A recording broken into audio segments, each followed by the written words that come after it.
যখন আপনি মারা যাবেন, দুনিয়া থেকে বিদায় নেবেন, মানুষজন কেউ বলবে না আজকে বৃষ্টির দিন দাফন করিস না, কেউ বলবে না যে তারা 2টা দিন রাখ, কেউ বলবে না।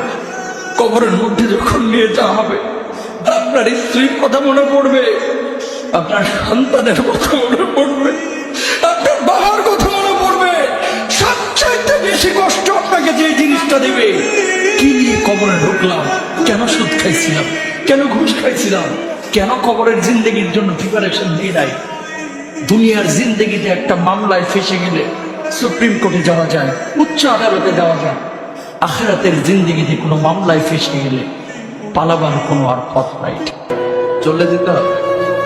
দালান ঘর, বাড়ি ঘর, টাকা পয়সার জন্য পাগল হয়ে থাকি আমরা, কিন্তু এটা আমার আসল ঘর নয়। যেই গোসলখানাটারে আমি এত সুন্দর করে টাইলস করে ইটালিয়ান ফিটিংস দিয়ে বানালাম, আমার জীবনের শেষ গোসলটা কি ওই গোসলখানায় হবে?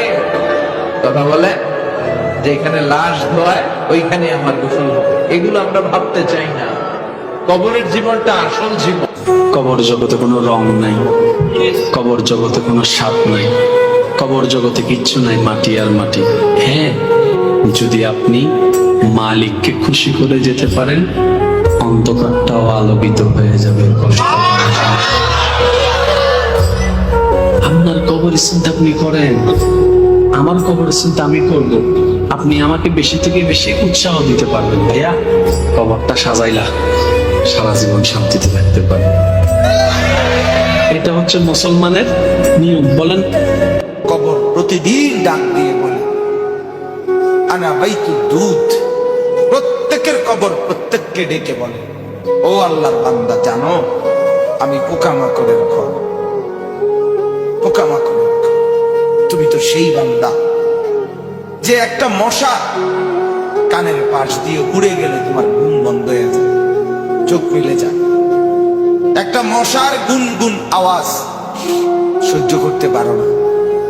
একবার কয়েল, একবার অ্যারোসল, একবার মশারি, এরপরও তুমি চাও যে একটা মশাও যেন আমার কানের কাছে গুনগুন না করে। তো 5 ঘন্টার ঘুমের জন্য, 6 ঘন্টার ঘুমের জন্য বান্দা এই যত্ন নিলা, অনন্তকাল কিংবা বছরের পর বছর কবরের যে ঘুম দিবা, পড়ে থাকবা সেই ঘরে, পোকা মাকড়ের ঘর, সেই ঘরে তুমি ঘুমাইবা কেমনে, থাকবা কেমনে?